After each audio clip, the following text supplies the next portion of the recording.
up, everybody? Paul Hickey here with NoOffSeason.com. Welcome to the Basketball Card Strategy Show. I've got my man, Gary. What's up, man? What's up, my man? I like your shirt, brother. Thank you. Thanks for hooking me up. I appreciate it.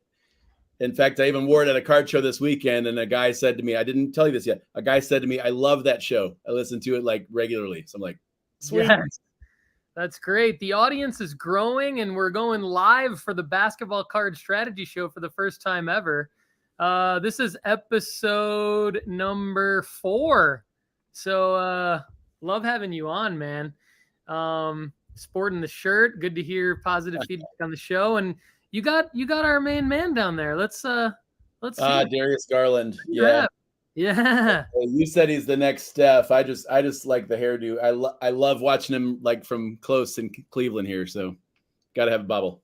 That's our man. All right. Welcome everybody to episode 4 of the Basketball Card Strategy Show right here on the Sports Card Strategy Show feed and YouTube channel. I've got Gary from Hoops and Cards with me. He has an awesome podcast and website, hoopsandcards.com. It's where you can find information on him.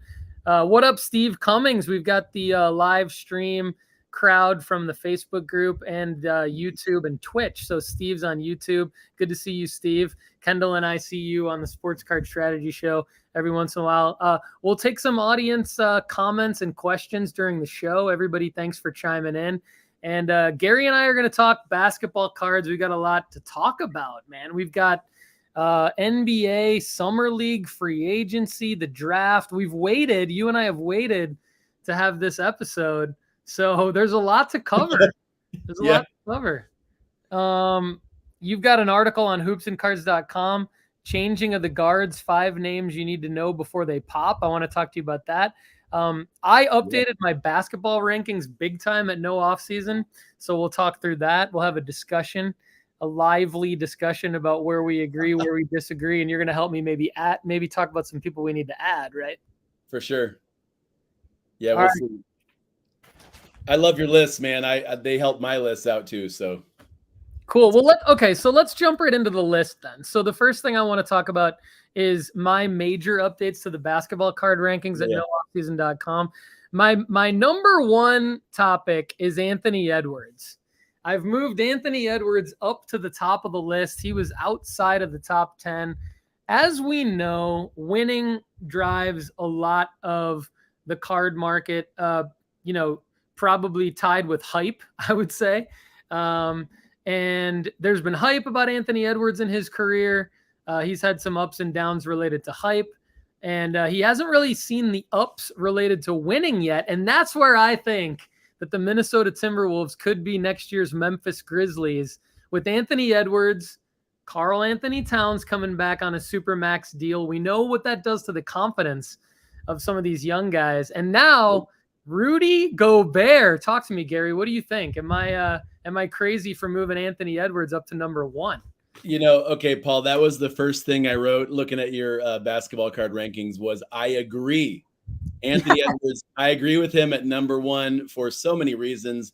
But I also did see Hustle, that movie with Adam Sandler in the NBA. So Anthony as Kermit. There was some debate about Kermit versus Bo Cruz, like who's really worth the number 1 pick. Right. But no, that stuff matters. And it's certainly those kind of things that help us see the personality and the energy of Anthony Edwards. A lot of people don't, around the country or world, like set their weekly schedule according to the Minnesota T-Wolves and what they're doing. But he's going to attract that. He is that kind of player that people will go to see his games when he is in town. I think the fact that they have Gobert now and that they have a good, I think they gave up a ton to get him, but they kept enough of a supporting cast that, and they can surround them with some other like guys at the veteran minimum or whatever. I think they're not done with their roster yet, but I think you're right. I think they're going to go as far as the Grizzlies did or further into the playoffs if they can just stay healthy. And as long as Edwards and Rudy, I guess he called Rudy soft or something. Did you hear about this? He's like, oh, I didn't hear about that. Nobody's afraid of Gobert when they go into the lane. And it was just something last year where Anthony Edwards talked smack, and now he's on the same team as Gobert. So we'll see how they can get along. But I like him at number 1. I really do. All right. That makes me feel really good because that was a bit of a risk. I feel like I was going, I like to be to not be Captain Obvious. I have a big time problem with people that are Captain Obvious. I know you do too. You go out on limbs just as much as I do. And so I feel like very, very confident that you agree with me, because I know, I mean, I respect your hot takes. You have very, very good hot takes. And so, so I'm glad we're on the same page with that. So, just that was the big one. But I think a couple other things I just want to throw out there to you to get your thought on. And welcome Toa. We love seeing Toa. He's a loyal audience member of the Sports Card Strategy Show. So Toa likes to jump in on the live stream. Toa, if you or Steve or anyone else watching have any questions for Gary or I, definitely jump in here. But the next guy to me that really stood out, I actually heard you do an amazing job on Hoops and Cards when this move happened a couple weeks ago, talking about the impact of the real impact on sports cards actually being like the ancillary impact on a trade. And this was DeJounte Murray going to the Hawks. To me, this moves Trae Young up quite a bit, because it shows that the Hawks are serious about winning, just like the T-Wolves are showing that they're going to be serious about winning. And adding DeJounte Murray, a guy who can basically play defense for himself and Trae Young, which is kind of, I'm paraphrasing you a little bit from your episode. You did a great episode right after this move happened, and you talked about, look, this really impacts some other people, not just DeJounte Murray. So that's my next kind of big one, was the impact of that trade on Trae Young's value. I think now this really legitimizes him as a true sports card investment. What's your take on that? Well, I was hoping there would be more episodes reacting to big trades, but it's been quiet for the last, we're waiting for KD. But when I heard that trade happen, I was, it put Trae Young back on my radar, because, a team that's an early elimination from the playoffs, or even not even a factor, right? Unless he would have risen up and scored 40 plus a game, they weren't going to advance. But to now have some supporting cast, and that kind of means Trae is a major building block in Atlanta for a long time. Some of these guys, once they get a certain place in their career, they want to be not just the man, they want to be the man in May and June. They want to go to the playoffs. So they start talking about super teams, or they start trying to jockey for trades. I love the trade for Trae Young. I think you're right. His values were way too far down, and he's a good opportunity. I also think DeJounte Murray is a guy most people have not seen for themselves. And I took my son to the NBA All-Star game. Again, Cleveland, we had to represent. But DeJounte Murray was so impressive on all areas, all aspects of the court, but also as a defender, a dunker, a guy that he's probably a more well-rounded player than Trae Young. And I was glad to see him. I think he's 15th on your rankings, DeJounte. Yeah, I think, he's DeJounte Murray. I think, he's 15. You got it, man. Okay. I love it. I love it, especially because his rookie in 2016 is a little bit harder to find. Yeah. So there's still a good investing opportunity, I think, before they start whatever they're building in Atlanta. But if I'm Trae Young, or a fan of Trae Young, or investor of Trae Young, I'm thinking that kind of solidifies him as a good long-term, buy and hold.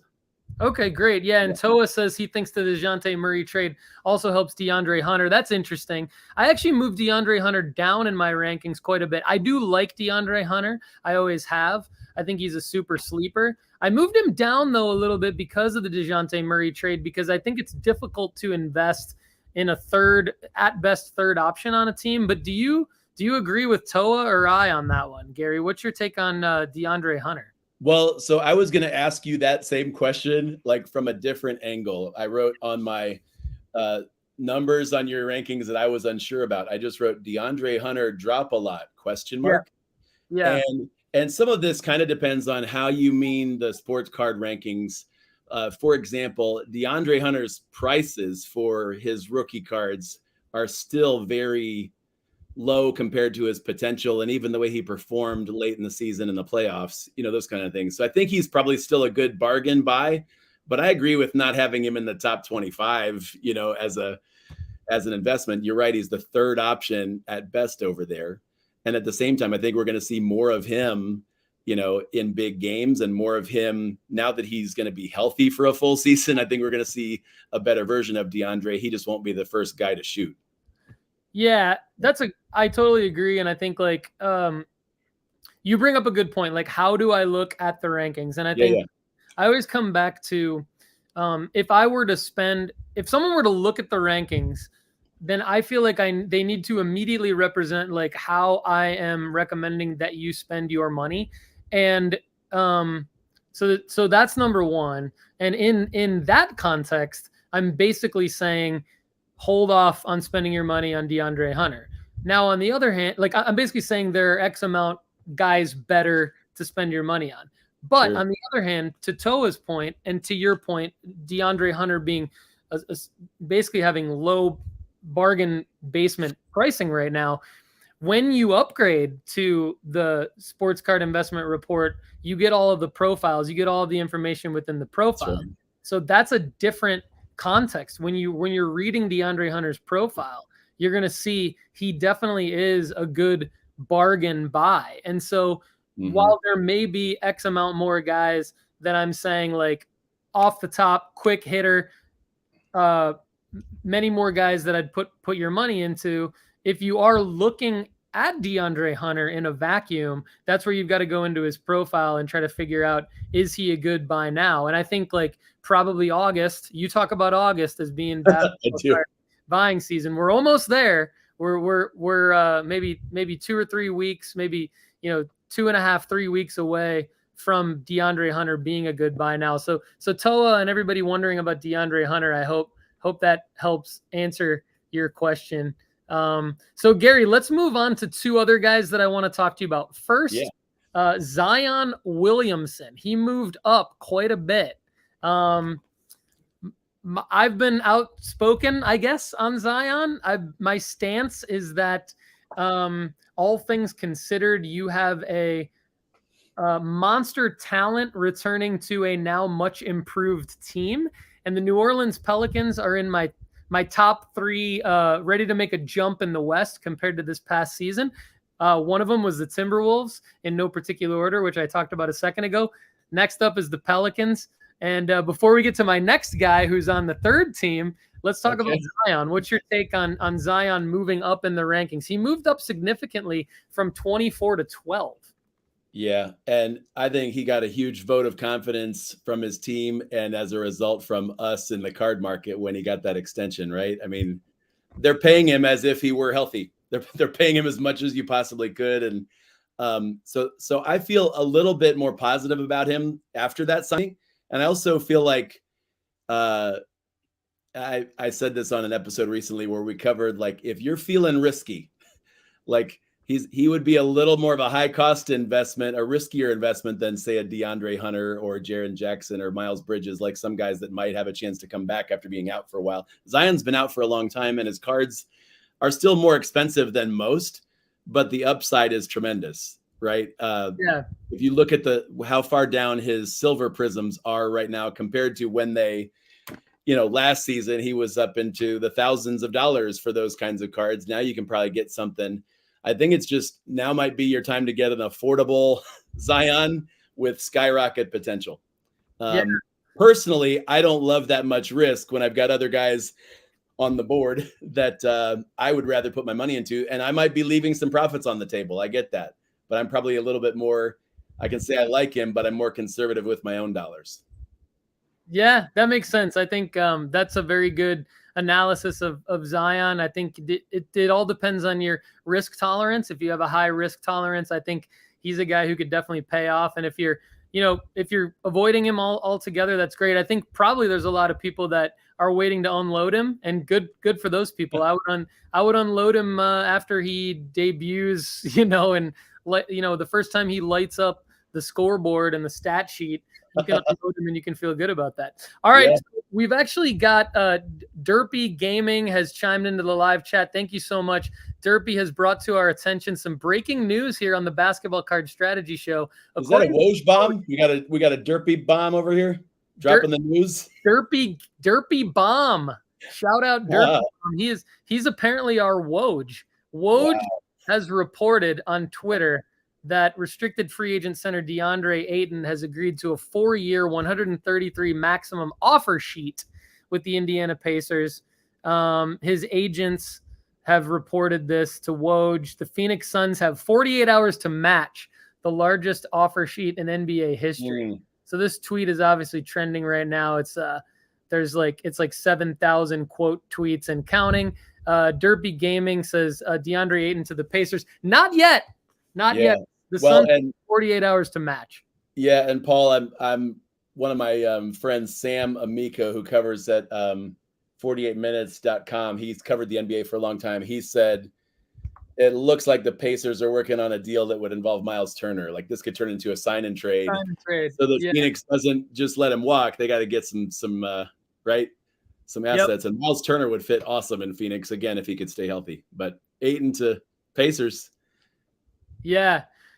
Not sure. I mean, I think like that would be something that we're definitely going to flush out probably on Hoops and Cards. You're probably going to be the first to jump in and talk about what the impact of that would be. So stay tuned to subscribe to Gary's show, Hoops and Cards, and stay tuned to see what he says there, and then we'll cover it at no offseason. Obviously, if and when this movement does happen, we'll update our player profile. So check back at nooffseason.com. We'll take some audience questions here in a second. We've got some good ones coming in, but first, I just want to hit on my third guy.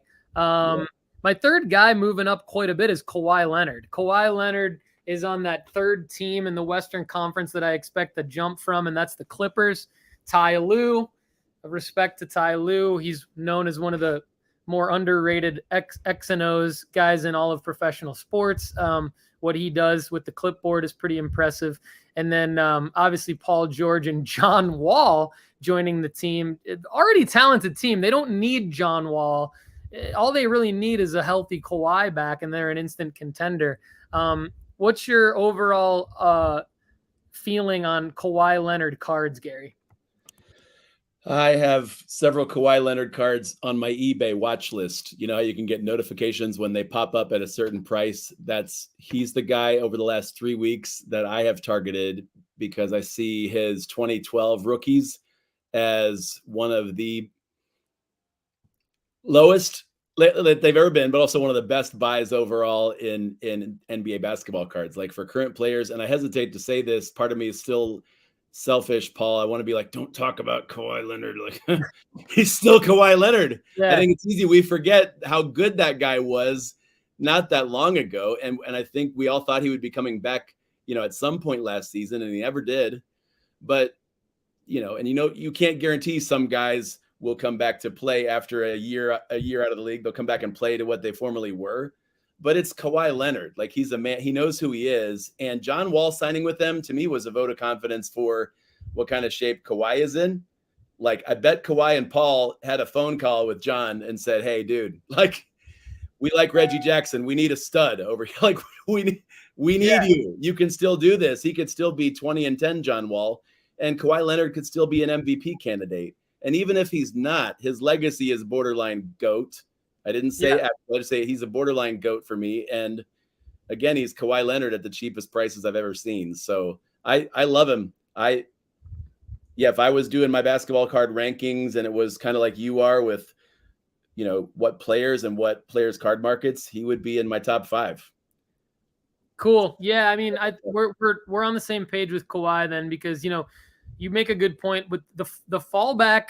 Like the safety net is that he's still a GOAT. So even if he doesn't have moments that I think he really could have this upcoming season and in the playoffs, then he's still a GOAT. But I do really think that the Kawhi is going to have some moments in the playoffs that are going to drive up his cards. I think his cards are pretty cheap compared to some of the other players. So, I mean, just a quick recap, like Ant-Man, I think has the highest ceiling. That's why he's number 1. We've still got Giannis and Steph up there, LeBron, Luka, Ja, LaMelo, Darius, then Trey, I think has a higher ceiling. Booker, Tatum, Zion, Durant, Cade, DeJounte, and Kawhi at 16. So I don't know that Kawhi has like such a high ceiling as the other guys, but I think he has the highest floor, one of the highest floors. He's the least risky maybe out of a lot of those guys. And I think that he also, still has the opportunity to have some big spikes. So that's why I like Kawhi.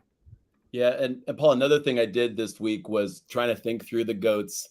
I broke it down into 5-year chunks. Like who might be the closest GOAT from 80 to 85, 90 to 95, that they entered the league in those years. And when I did like the 2010 to 2015, I came up with Giannis as the top guy and Kawhi a very close second, like just overall. And that's part of why I like him. Isn't just what he could do or what he's already done. It's the fact that his rookie cards are a bit older and harder to get. And some of the stuff lately is overprinted. So yeah, and this is a total hypothesis, but what we could see happen in this perceived down market, and I say perceived in air quotes because everyone's talking about it being a down market, and that's true in a lot of cases, but it's also not true in a lot of other cases. And so, but in a perceived down market, I think we start to see maybe some shift back to like the KGs and the AIs and the Vince Carters and some of those guys that are a little bit more known commodities versus some of the prospects that people have invested in over the last, like maybe when the market's been up. And so Kawhi fits that perfectly, right? He fits like he's basically like a Paul Pierce or like, like he fits into that, like not super exciting, but definitely like a solid fan base, like championship level, like a Ray Allen championship level player. So anyway, Kawhi's legacy still being written, and that makes him exciting. So let's take a couple audience questions here. So we had a couple good ones. Colin McCormick, shout out Colin. I think this is the first time I've seen you in the live show, so thanks for joining us.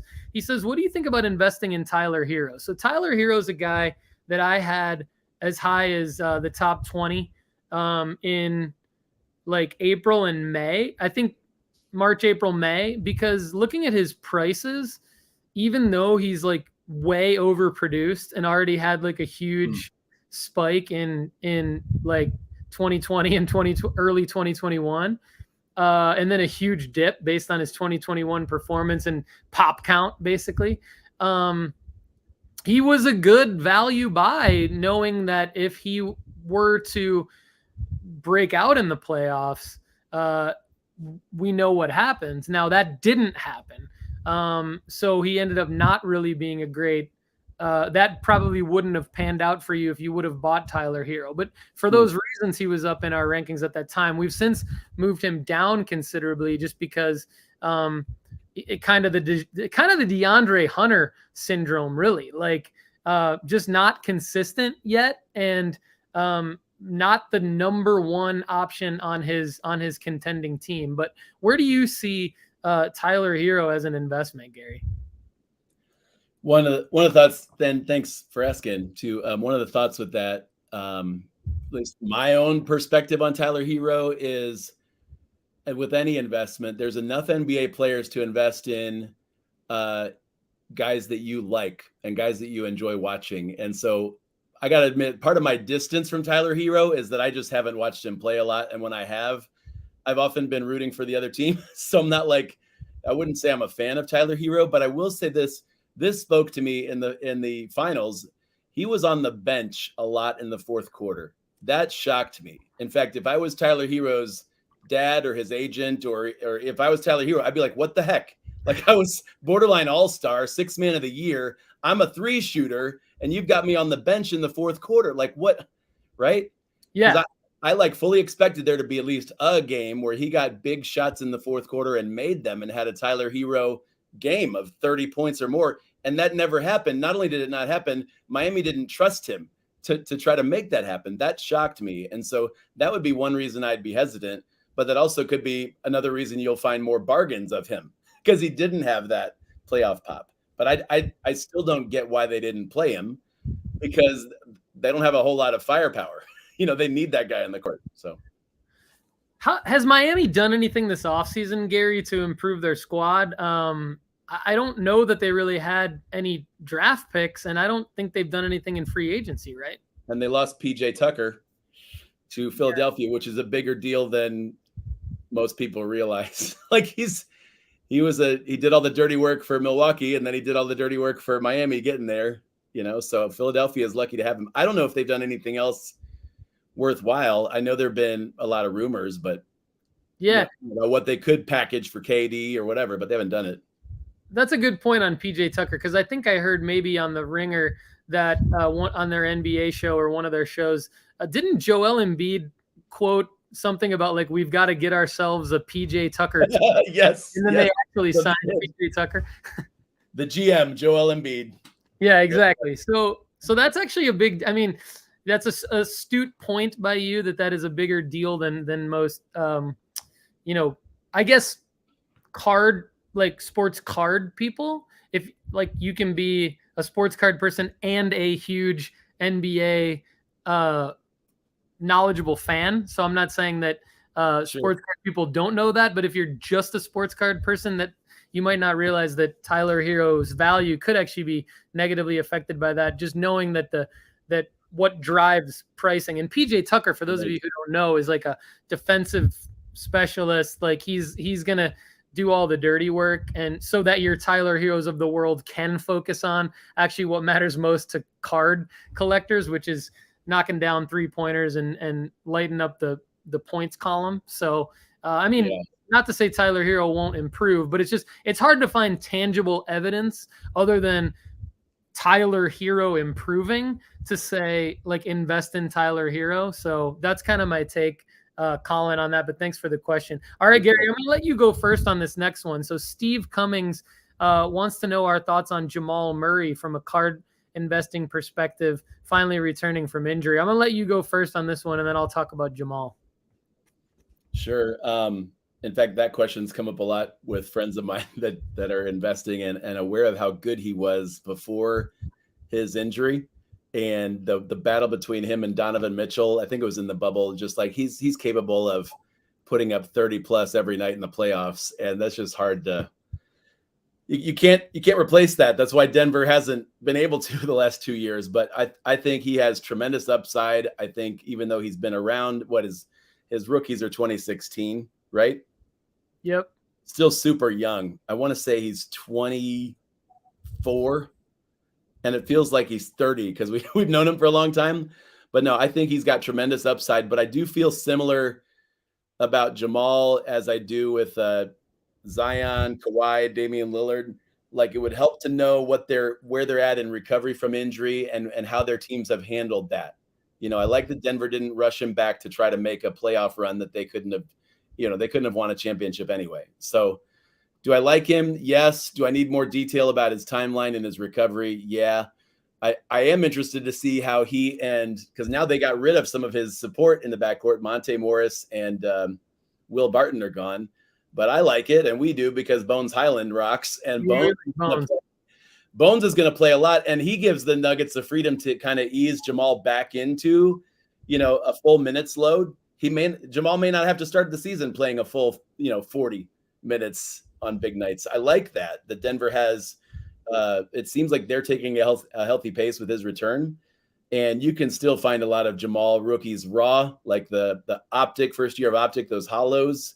Or his prisms. I think still people are willing to sell them at a discount because to a lot of people he's still forgotten or injured guy, and they don't realize he has a chance to be, second or third team All NBA if he comes back full force. So I like him. Yeah, I agree. I think Steve brings up a good one here. We like Jamal. I mean, I will say Jamal RPA. Flawless, gold out of 10, patch auto, pretty sick looking patch auto, 2016. Just sold July 9th, so 5 days ago for $1,400 raw.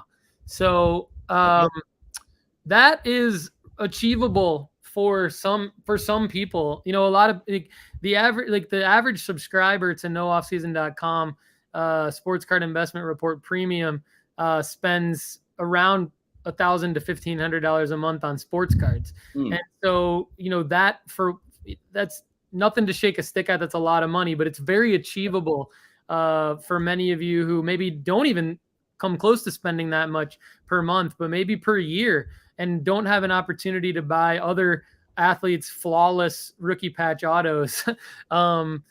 Jamal Murray is still a young budding star in the league. And, I think that's a investment that could definitely pay off if you want to go high end. But I mean, Gary mentioned some other even more achievable cards. And so I like it. I think, he's a hold right now for me on July 14th, but he could definitely change into a buy sooner rather than later. And I think he's going to be more of a buy leading into the season than a sell. So that's my take on Jamal Murray. I think we're all on the same page, and he is 25. So 25, there you go on that one, but yeah, he's 25. And then so just to round this out, Toa added something about, I think it was Toa who added, if Jamal and MPJ come back, we get 3 straight MVPs for Jokic. Yes, that could definitely happen. And then Steve replies, Jokic with a healthy supporting cast would be super interesting. Yeah, I totally agree. And Paul, I remember when just Jamal was lighting it up in the playoffs, feeling like I was watching Allen Iverson. Like I didn't realize how talented, how creative, how fun to watch, how cocky.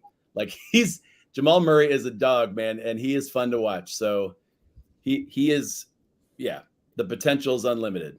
He's number 35 on the report, and it's hard to move him up higher based on some of the guys that we have ahead of him, but I could see him being, moved up, in potentially into the 20s, just, maybe in August or September, if we kind of get some more information on him and Denver's situation. But yeah, I think he's a good one. All right. So we're just going to continue to take questions here for the next few minutes. We've got some really good ones, and let's go to your hometown. You are a season ticket holder for the Cleveland Cavaliers, and Scott Barnes Marketing wants to know your thoughts on Isaac Okoro. So you're probably better to answer that one than I am. Scott has a good amount of his cards, and he believes he can be really good in the future. For me, he's more of a long-term hold, says Scott. So what's your take on Isaac Okoro in the Cavaliers system? Wait, so you're saying for you, Paul, he's a hold? Yeah, okay, gotcha. Oh, for Scott, he's a hold. Scott, he's a hold. Yeah, I'm deferring to you on Isaac Okoro 100%. Yeah, I think so much of the NBA game today, when it comes to wing players and guards, they're always this phrase 3-and-D guy. And Isaac Okoro is an awesome D. Like the Cavs often put him out there as the defensive stopper, sometimes on point guards, sometimes on wings. It doesn't matter. He'll guard anybody and shut them down, or at least slow them down. Like he's the guy that they often put on Steph. Not that it actually works, but it helps. So he's a fantastic energy guy. He's a streaky shooter. I won't say that he's a bad shooter, but as a Cavs, like I've seen so many games and have been to games where it's like, oh, he shot another 3. Oh, he shot another 3. Oh, he shot another 3. And they basically are using him interchangeably now with Karis LeVert and Lauri Markkanen and maybe Colin Sexton. So he's going to need to add a consistent 3-point shooter and a consistent mid-range shot. And he still could. He's one of those super hardworking, great attitude. Gym rat, loves the game. He's still young. So I like him. I like him long-term, but there's some real question marks. Can he adapt to shooting in the NBA and be a threat? And will he be on a team that plays him more than 27 minutes a night? Because he just, right, to take that next step, he's got to do those things. I hope he makes it. I just don't see that happening in Cleveland unless there's an injury or a trade. Meaning I hope he makes it to that next level.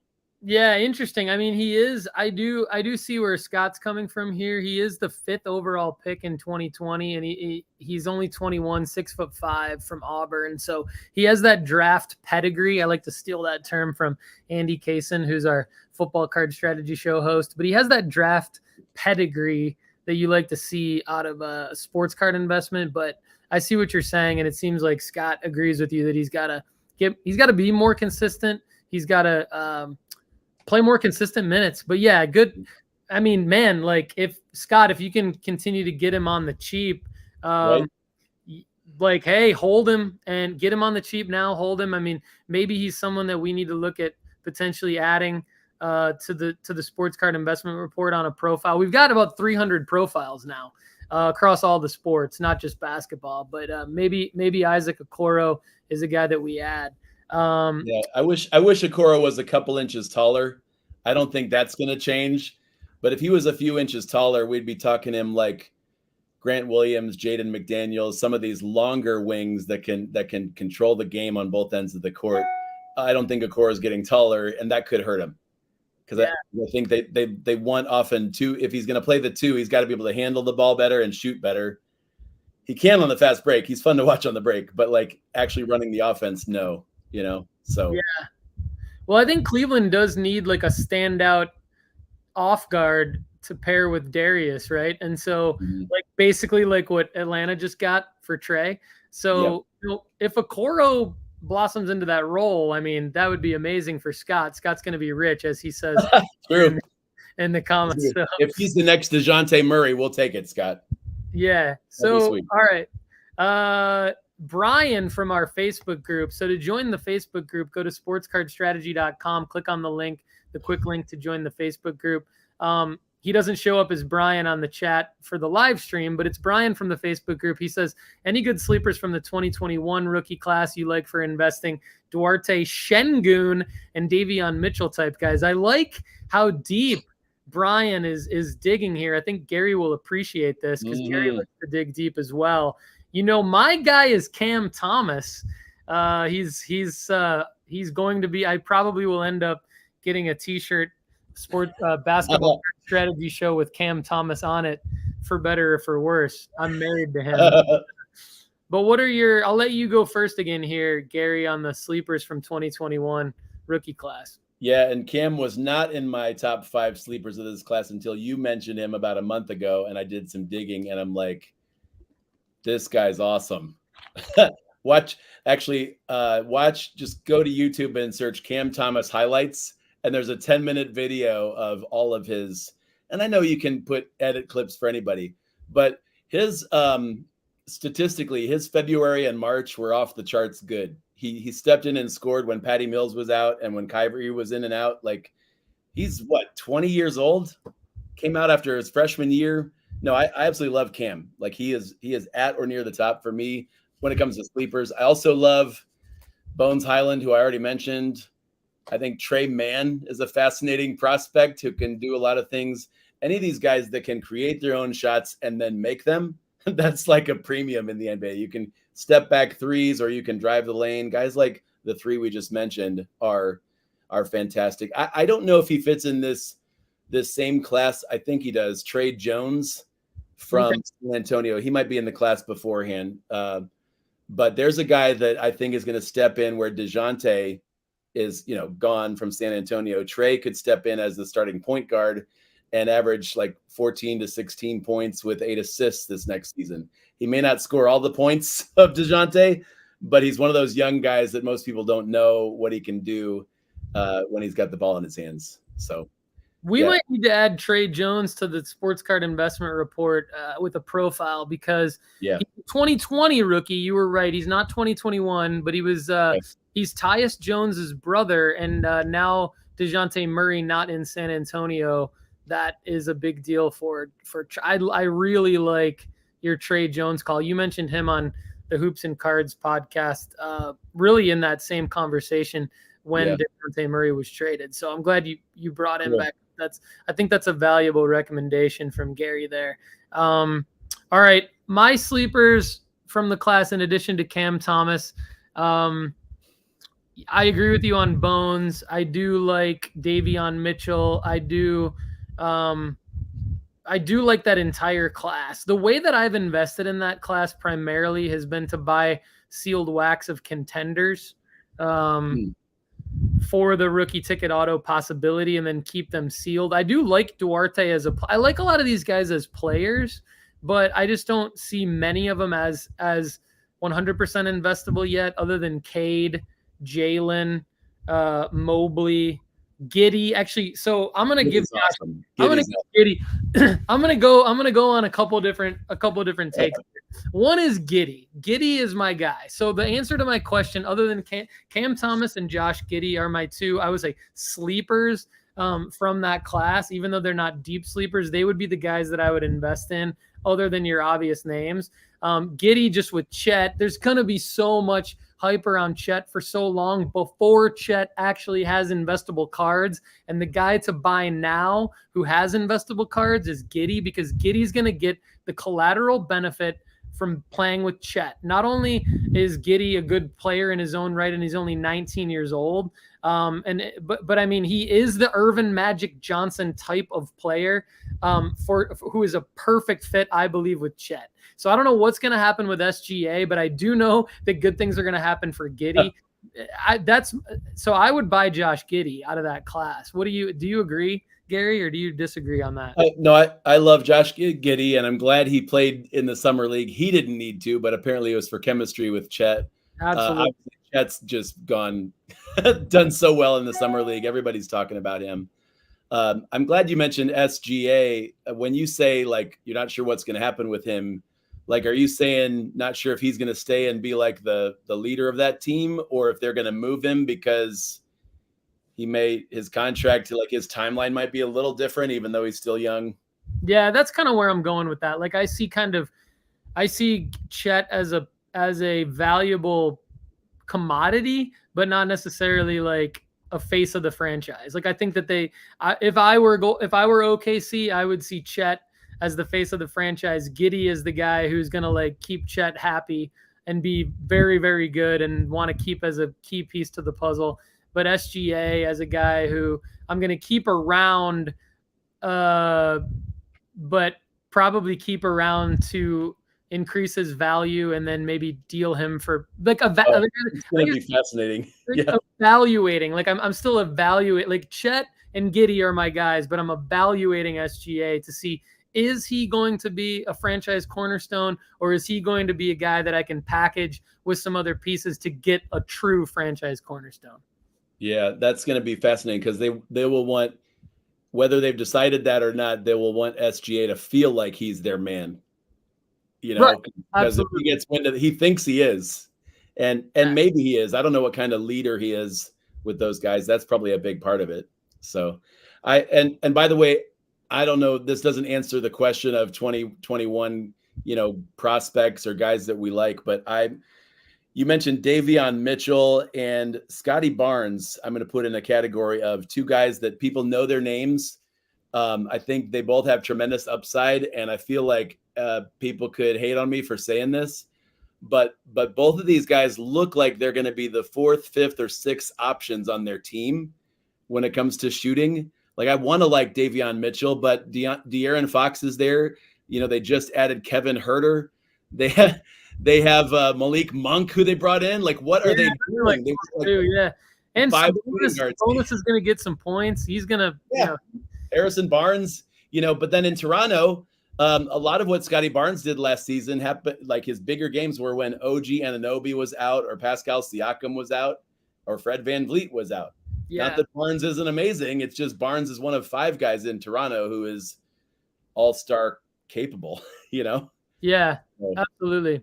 All right. So one more thing I want to throw out there that I'm going to give away on the Basketball Card Strategy show for free, but it was actually part of the July members only nooffseason.com investment report, sports card opportunity report. So I did some research. PSA has opened up for a short period of time the $18 per card economy submission level. And as a result, what made me think of this is the current question about the 2021 sleepers from Brian. And Cade Cunningham's, don't laugh, but Cade Cunningham's Hoops base paper rookie card sells for 99 cents. And at an $18 PSA submission level, if you can somehow cop what looks to be a Jemmy raw for 99 cents and submit it on an $18 submission level, those Cade PSA 10 base hoops are selling for over $90. So there is a profit margin to be made if you can pick out a 99-cent Cade Cunningham base hoop. So I said, don't laugh. Maybe you've got them laying.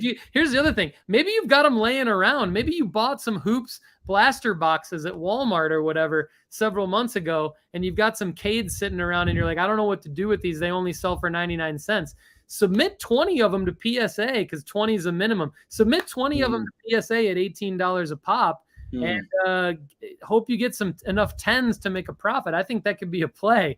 And so I'm exploring some of those numbers at nooffseason.com for PSA grading now. And then, all right. So Toa says, Lonnie Walker to the Lakers, in his opinion, is an overlooked move. And Gary, I wanted you to maybe comment on this. Toa also said earlier that Colin Sexton is going to take away from Okoro. So feel free to comment on one or both of those from Toa. Toa, thanks for chiming in here. Yeah. Thanks, Toa. I wish they could combine them too. You said combine Colin Sexton and Okoro into one player. Yeah, because Colin Sexton is a bucket. Like, he can score at any place on the court. He can take over a game. His shooting percentages were just ridiculous. Like, nobody saw that from him coming into the league.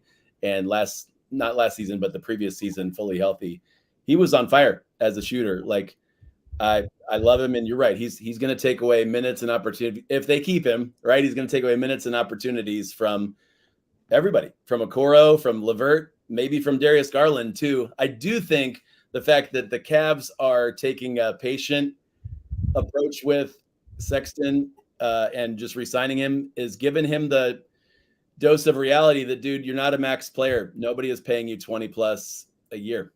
They're just not. Yeah. We love you. We're glad you're here. You've meant a lot to the franchise, but we're not paying you 20. And I don't think they're paying him 17.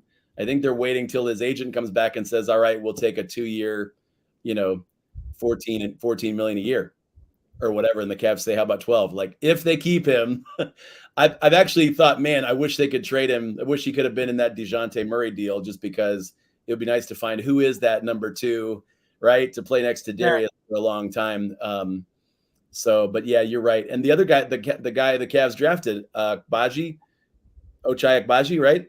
He's also a 3 who can shoot a lot, who they might be saying, look, Okoro's not making these threes. We need somebody who will. They drafted another wing. So the other question was about Lonnie Walker, the 4th. It was funny. That was an early signing by the Lakers. I didn't know what other players they had lined up or if they were going to try to keep Malik Monk. But when they brought Lonnie in, it looks like he took almost a veteran minimum to sign with them. But now it looks like he could start and play a significant role for the Lakers. Again, LeBron and AD, they need guys who love to shoot the 3 that they can drive and dish to.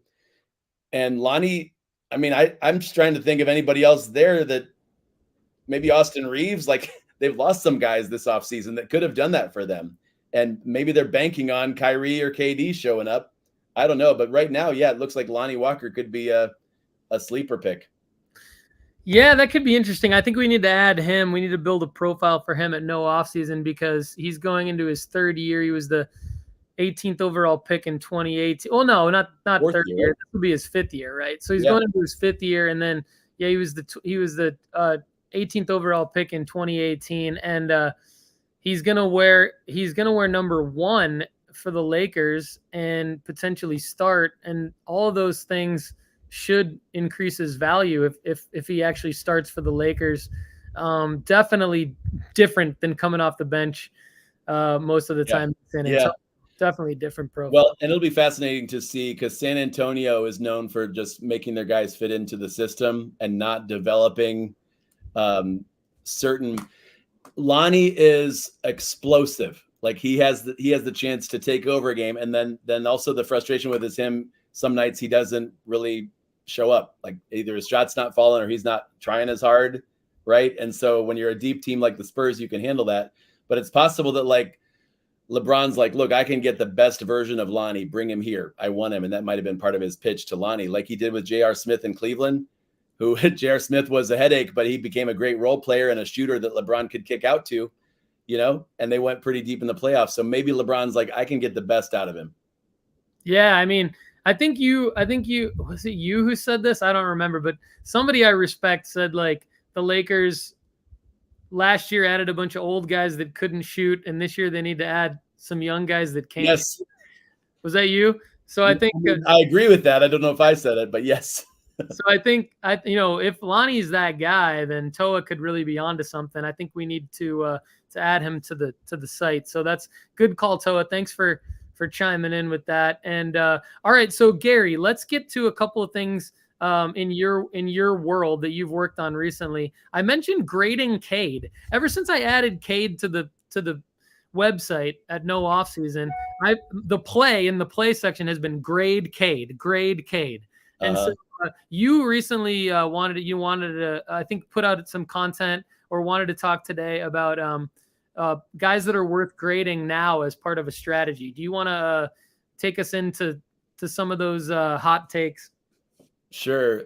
What you just said a minute ago about PSA doing that $18 thing, that's I actually just dropped off my shipment yesterday of 22 cards, and some of them are lower priced rookies that I've been sitting on for a while, of Garland and Maxey. But then I had a few, in fact, cards like I brought a bunch of cards to maybe hold up here, but yeah. I submitted a few like this. This is the Evan Mobley rated rookie teal laser hollow, right, from Donruss. So not a base card, but also not a numbered autograph either. This is a card you can probably get for $20 to $30. I got it for one of those.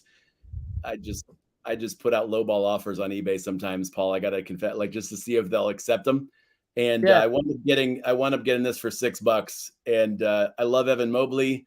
Sometimes the Donruss centering is a little strange, but if it comes back as a 9 or as a 10, I'll be extremely happy for my PC because I love Evan Mobley. But here's a $10, $15, $20 card that you could send in and grade. That could come back to be 150, 200. An Evan Mobley 10 that's a teal laser could be 300 in the not too distant future. So I like it. I like it for the cheaper autograph cards too. I think you mentioned the Contenders autos that you get. Yeah. If you have a nice one from this year, those rookie classes, I think that's where I sent in a Cameron Thomas that I can't wait to get back. I think it's a 10, but it's what did the PSA guy have for lunch that day? Could affect what they grade or what anyway. But I think there's a chance. The other thing you see some people doing too right now is they're overpaying on eBay for some of these brand new Prism rookies so that they can get them now and submit them now. And I get that. I don't love overpaying for those. I don't love overpaying for base at all because I think they're going to drop, they're going to drop so much more in the next 3 weeks. But if you get one that's numbered or that's an auto and you get a good deal on it, again, as long as it's centered and looks like it will at least 9, at least a PSA 9, then go ahead and send those in now. And the other thing, I'm fortunate enough, my PSA stories, and you've got one too, where you sent something in more than a year ago and you're just now getting it back. I'm waiting on cards I sent in February of 21. So almost a year and a half. But I'm glad I'm at least going to get those back. And PSA has extended my membership for another 9 months. Yeah, that's true. So, same here. So I can't complain that was a very good move.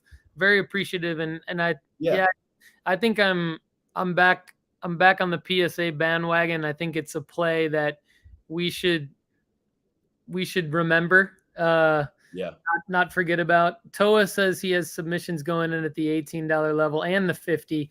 Yeah, I think right.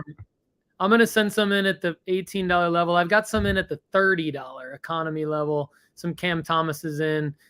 That's when they opened the economy, and then now they have this special limited time offer at $18. There's also, I'm going to be at the National, so I think I'll have the option of actually walking over there and leaving my cards there and then getting them mailed back later. So I think I might, I'm very appreciative of that because I think it opens up a whole other world of possibilities. Especially the one that you just did where you've had these cards sitting around. You probably bought it with the intention of grading them at the $12 level, never had the opportunity to do that. Now you can do it at the $18 level. So I was relieved, Paul, because I have some of my nicer Garlands and Maxies, like I said, when grading prices, either grading wasn't available or is like $50 or more. I'm like, it's going to be a while before I get to send these in, if ever. Well, now I can. Like that Darius Garland red cracked ice, that's a $40 or $50 card. But if it's a 10, it's a $300 card, Yeah. So I've been holding on to those for this day to send them in cheaper. That's the other thing. You guys can find a better deal now than ever on like a John Morant silver prism. Some of those superstars from the last 4 or 5 years, get a silver card that's centered, send it in, right? It'll be back in time for probably next season, if not the All-Star game. Yeah. Love that play. Love that play. All right. So in our last few minutes here, I wanted to ask you about anything worth buying yet, and what are you still not buying? And is that like based on some stuff I sent you earlier? Yeah. Okay. Because my safe answer on stuff I'm not buying yet would just be to say, for the most part, I'm not buying basketball cards yet. Okay. Which is funny, but it's partially because I believe there's going to be a deeper off season, meaning it's going to go into September and prices will be further down than they are now. When I make a deal with somebody, either in person, I might even say up front, look, football cards are hot. Baseball cards are hot right now. Basketball is going to be in the background for another, July, August, September, October, part of November. So 4 or 5 months. Does that make sense? Yeah, it's a weird totally. thing on a basketball card. So when I make a deal with somebody, I'm looking for September prices. Like in my mind, the buyer has the leverage right now. They really do. And you can see that actually when you look at some of the ending prices on auctions lately on eBay have been way lower than the buy it nows. Yeah. And the auctions often show you what the actual market is. The buy it now is the guy that has to have the card right now for his PC or doesn't want to wait for an auction to end. The auction shows what the market is. And I'll give you for instance, was your second question about like what I am buying? Yeah. Okay. I mean, I told you earlier, I love the Kawhi Leonard play right now, the graded rookies of his. But one guy that I think is, I'll always be looking for deals on Garland and Maxey, but one guy that I think is an underappreciated, underrated, going to be the leader of a playoff team and an MVP candidate next season is Pascal Siakam. And his silver, so a silver select PSA, I want to say it was a PSA 9, it might have been a 10, went for like less than $40 on an auction. The buy it nows were selling over $100. The auction, there were a few that went for less than 50. And I'm like, if I could get that for less than 50, especially if it's a 10, I'm buying it right now. We talked about Jamal Murray. There are other rookies in the 2016 class like DeJounte Murray, Brandon Ingram, other guys that have done a lot because they were healthy this past season on playoff teams. But Pascal is an MVP possibility that I feel like next season could be like, right? He's one of those guys I want to get before the secret's out. Yeah. Before he's starting in the All-Star game, I want to buy some at a discount. So. Yeah, that's great. Those are phenomenal sleeper names and good buy nows. All right, last question for you before we wrap up the show. Love going deep with you, so I'm excited to hear what you come up with here. But you just recently published an article on hoopsandcards.com. Changing of the guards, 5 names you need to know about before they pop. Can you give whatever preview you can give us on this? I'm very excited to hear what you have to say here. I have not read the article. You haven't read it? Okay. So this not yet. I'm like, oh, wow, he read it. Actually, there are 5 guys that are coming into more playing time, more responsibility on their teams. And in their limited roles the last few years, they have shown explosive scoring potential. They've shown the ability to run the offense.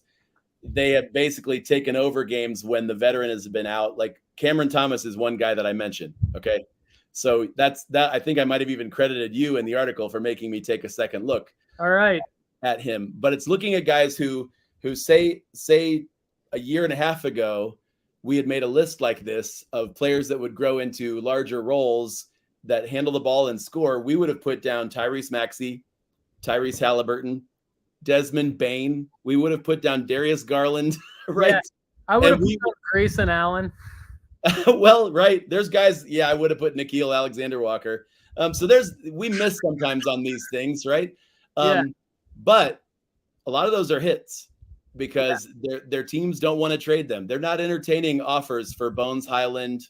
They're not entertaining offers that, I will say this, Minnesota has a guy that was buried on their bench behind veterans, Patrick Beverly, and who's the other dude? Michael Beasley. Well, Jalen Noel, anytime he got minutes, that guy was money, intense, fun to watch, can just how Ja can drive down the lane and you think he's just going to do some funky layup, but then he rises up over three guys and jams it. Jalen Noel does that stuff, and T-Wolves fans love him. And so I think he's 22.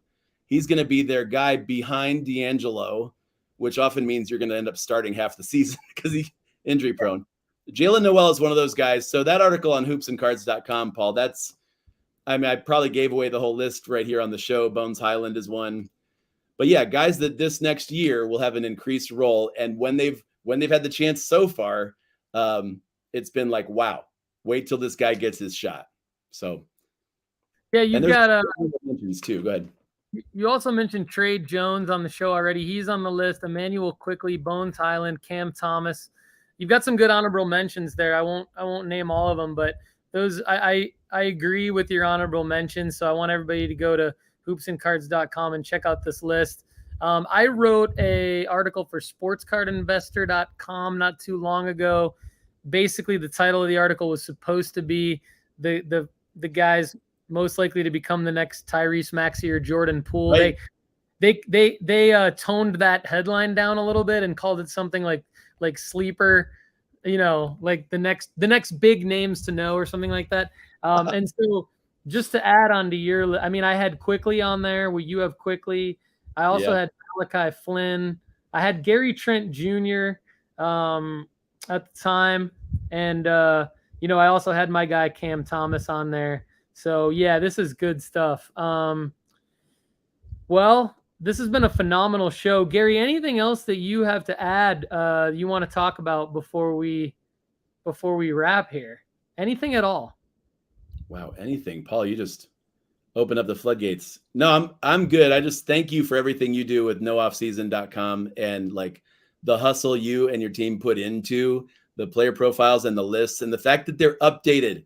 That was the thing. I noticed in a timely fashion, Miles Bridges was moved down the list, right? And Jalen Brunson now has the Knicks logo next to him, not the Mavericks. So you guys are staying current on it. I think it's ironic, and maybe you can speak into this, on your list, guys the big men, like Rudy Gobert, not even on the list.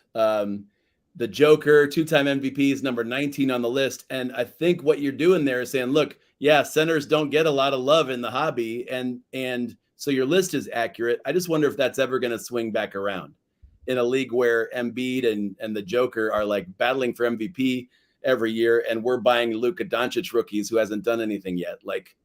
Yeah. It absolutely could, and that's why I'm hesitant to move those guys too far down the list. In terms of those guys specifically being Embiid, right, and Joker. Embiid and Joker are guys that are one moment away from winning an NBA championship. And what I mean by that is one moment away from the domino effect happening that needs to happen for them to get to the next round, and then another moment, et cetera, et cetera. The hardest thing to do is thread the needle and win a championship. And Giannis did. And if Giannis, as much love as I have for Giannis, the reality is if Giannis can do it, Joker and Embiid can do it also. Right. It can happen in the blink of an eye. So I think that's what it would take to have them shoot up the list. But what your job and my job is to rank them higher before that happens. Right. Because what we don't want to do is what a lot of people unfortunately do. A lot of content creators will unfortunately just react to something that happens by moving someone up the list or talking about card values having increased. And that was one of the main reasons you and I connected right off the bat, because like both of our content is like not about like top 5 lists or like what, you know, like what the hottest cards are, etc. Because that doesn't necessarily help. It's more about, yeah, like your question, like, would those big men move up? And I would say yes. And I would say that indications, like we actually talked on today's show with the audience about Denver. We spent a good minute or two on Denver specifically. And, you know, that could be an indicating factor to maybe go buy Joker cards in August and September of this year if you think Denver is going to thread the needle and win a championship. I personally happen to think it's more likely to happen with Minnesota, the LA Clippers, and the Pelicans. That's just me going out on a limb with some of those. That's just, you know, not being Captain Obvious with some of those other teams. I'm just seeing more indicators for those other teams than I am in Denver. Denver, it's okay. Murray coming back, yes. MPJ coming back, yes. But is that going to be a big enough? Is that going to really give Joker the supporting cast that he needs? Now in Philly, Harden, Maxey, you know, Maxey improving, Harden coming back, and Embiid staying healthy, all could happen. But what are the indicators, you know, that we are going to need to see? To me, it's going to need to be something like Daryl Morey getting busy at the trade deadline again. You know, if we start hearing some of those rumors and Embiid's having Embiid's, you know, let's play this out. Maybe Embiid. Remember Boston they were a piece of crap for the first this past season, and then they were the Eastern Conference champs. Could that happen with Philly? Well, if you think that could happen with Philly, and sure enough, Philly lays an egg all the way through December into January, but then they start picking things up again and they make a move. Now all of a sudden Embiid moves up the list because things could play out to where you can buy Embiid low and then he can rise. So that's the way, you know, that's the way you and I both think. That's the way I think. So yeah, and I agree totally. Like a championship would make a huge difference, even just to contend for a championship for any of these guys. I think some of the conversations we have surrounding GOATs is kind of what leaked into my mind when it comes to the Joker. Are we going to be talking about him as a GOAT in 5 or 10 years that the card market just ignored? Yeah, because he didn't. I'm just saying a 2-time MVP, and I'm collecting Jason Tatum's, but Joker's over here with, you know what I'm saying? Yeah, and that's what the card market's doing, and they're not as fun to watch as the dynamic wing scorers or the guys that handle the ball most of the game. So I get it. Like, I'm not buying Joel Embiid cards at all. I don't own any Karl Anthony Town cards, but I'm kind of like, am I missing something? You know? Yeah. No, I mean, I think like my closing thoughts on this will be like, think about it like completely liquidating your entire basketball card portfolio, starting from scratch.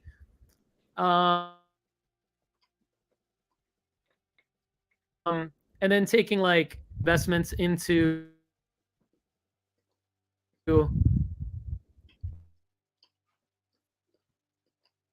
and then 25%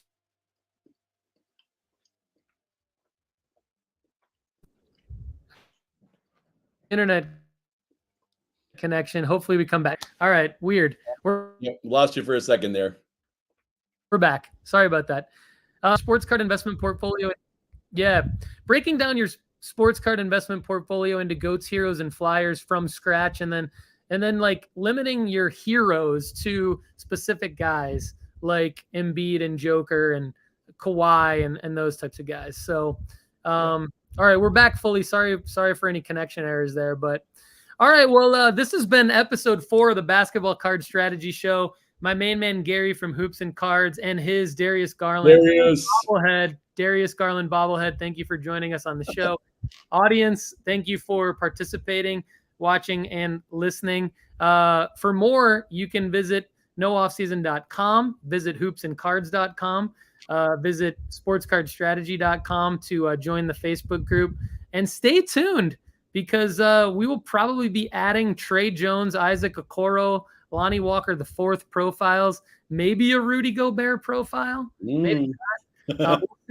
We'll see. We might look at Gary and collaborate with him on some of his content, add some of his content to our profiles based on his recent article the changing of the guard over at Hoops and Cards. So everybody, thanks again for watching and listening to the Basketball Card Strategy Show.